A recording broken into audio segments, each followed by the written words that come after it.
क्या बात है दुर्गा? बहुत जल्दी है तुम्हें, दिमाग खा लिया मेरा। वो तुम्हारा कजन उमर। क्या हुआ उमर को? उसने सप्लायर से बात की है, कंपनी की मालूमात ले रहा है। तो करने दो।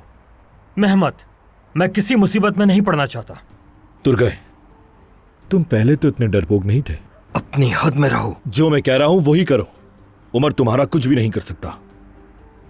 तुम्हारा असल मसला उमर ही है ना? हाँ, तुम चचा की कंपनी बल्कि उमर को नीचे दिखाने के लिए मुझे इस्तेमाल कर रहे हो, है ना? यही सच है ना?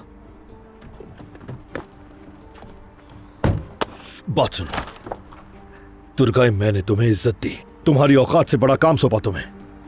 अब मजबूर ना करो मुझे। तुम ना ही कोई सवाल करोगे और ना अपनी बात से पीछे हटोगे, वरना ना सिर्फ वो कंपनी बल्कि बहुत कुछ गवा बैठोगे तुम।